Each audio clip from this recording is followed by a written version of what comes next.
You prepared your lessons, you packed your bags, you're ready. But nothing fully prepares you for the moment you walk into a US classroom for the first time. Students talk differently. They move differently. They respond differently. And if you don't understand the culture of the classroom, not just the content you're teaching, the first few weeks can feel overwhelming. This video is your before day one guide to American classroom culture. Fast, practical, bullet style. Everything you need to know before you walk through that door. My name is Gemma from Teach USA and Pinoy Teacher Stories. Let's go. The very first thing to understand is this.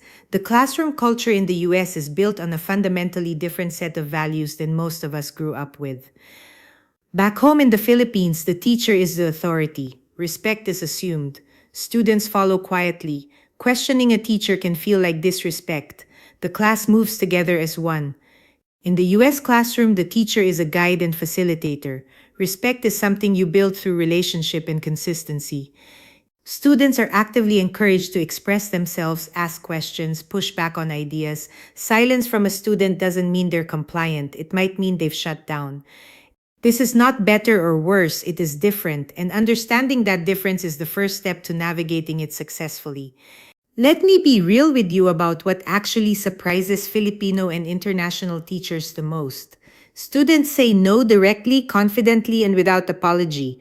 This is one of the biggest shocks. In some schools, students call you by your first name, not ma'am or sir. Students walk around during class without asking permission.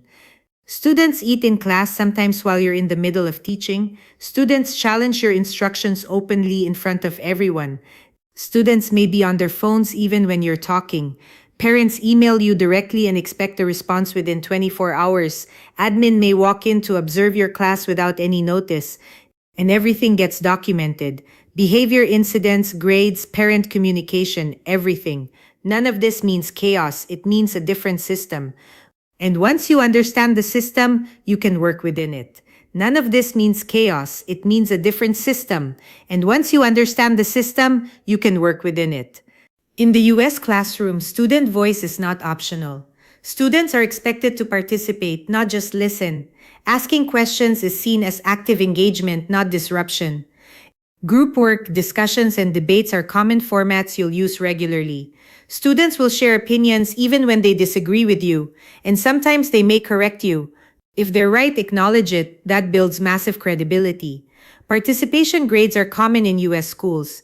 Silence from a student is not neutral. It may actually work against their grade.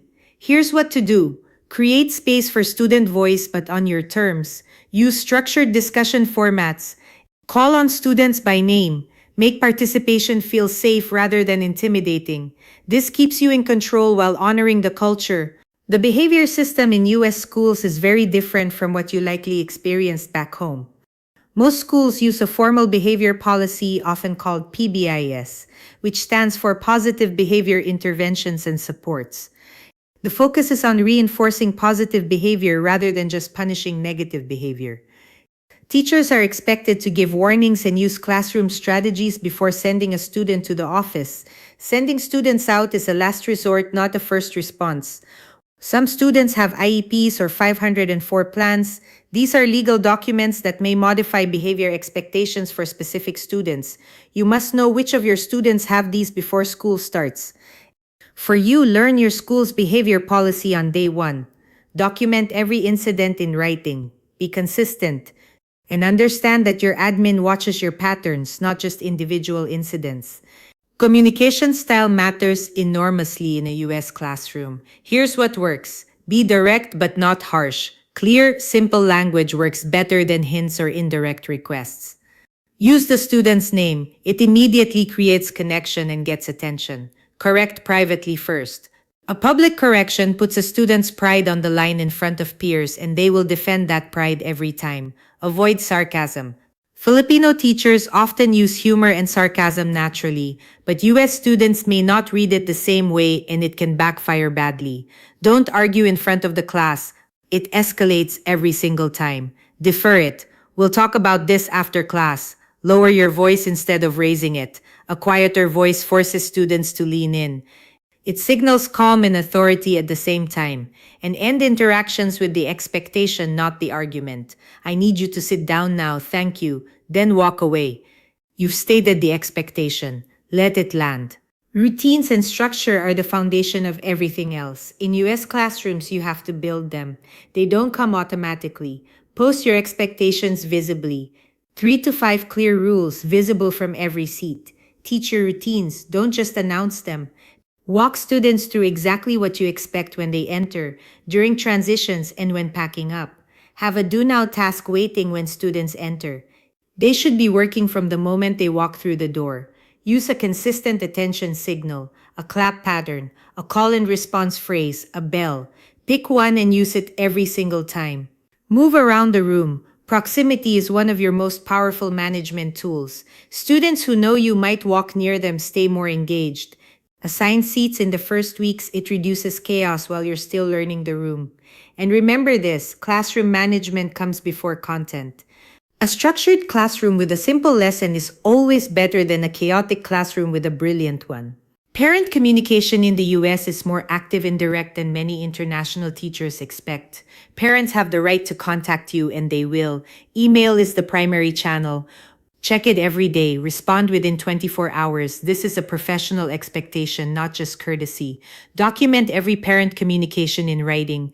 If there's ever a dispute, your documentation is your protection. Call home proactively, not only when something goes wrong. Make a positive call early in the year for a student who is doing well. This one action changes every subsequent conversation with that parent. Parents may challenge your decisions.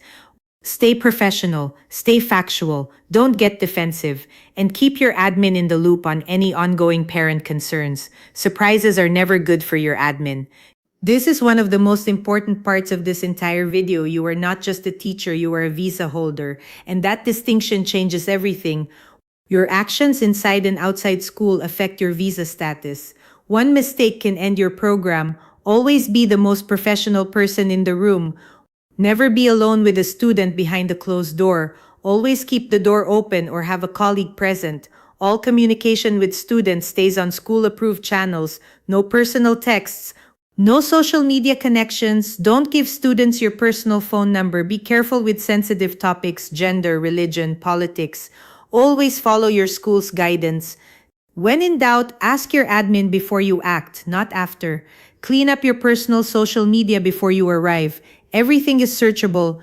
Before every decision, ask yourself, would I be okay if this was recorded? Would I be proud if a parent saw this? If the answer is no or maybe, don't do it. Here is your quick survival guide for your first week. Do these things. Learn student names as fast as possible. Nothing builds rapport faster. Post and teach your expectations from day one. Set up your attendance system. Introduce your attention signal and practice it. Start building relationships immediately. Even small moments count. Assign seats. Overplan your lessons and have backup activities ready. Find a trusted colleague who knows the school culture. Avoid these things. Winging it, no routines means chaos in week one. Being too strict and shutting down all warmth, or too loose and losing all structure. Comparing everything to how it was back home. This is a different system. Reacting emotionally to student behavior. Ignoring behavior to avoid conflict. It always gets worse. Being alone with a student. Making promises you can't keep. And trying to be their friend instead of their teacher. Before I let you go, I want you to remember this. You don't need to change who you are as a teacher. You need to understand the environment you are stepping into. That's it. The culture shock is real, it is normal, and it passes. Every experienced international teacher in your building went through exactly what you're about to go through. Your values, your care for students, your dedication, your resilience, these are your greatest strengths in a US classroom. They are not liabilities. The students who test you the most are often the ones who need you the most. Remember that when it feels personal, and you did not come this far through the application, the visa, the move, the sacrifice to give up after one hard day, you are more prepared than you think. Trust the process. I'll see you in the next video. Understanding American classroom culture is not something you figure out alone on day one. It's something you prepare for, and now you have a head start. The Classroom Behavior Quick Fix Toolkit has 150 plus ready-to-use scripts for real classroom moments. The exact words to say when a student says no, when the class won't settle, when something happens and your mind goes blank, for just $9.99, link in the description. And the free Classroom Behavior Mini Playbook, download it today before you walk into that classroom. Also linked below. If this video helped you, give it a thumbs up and subscribe. I post new guides every week specifically for international teachers. Drop a comment. What surprised you most on day one in your US classroom? I want to hear your story. I read every single comment. I'll see you in the next video.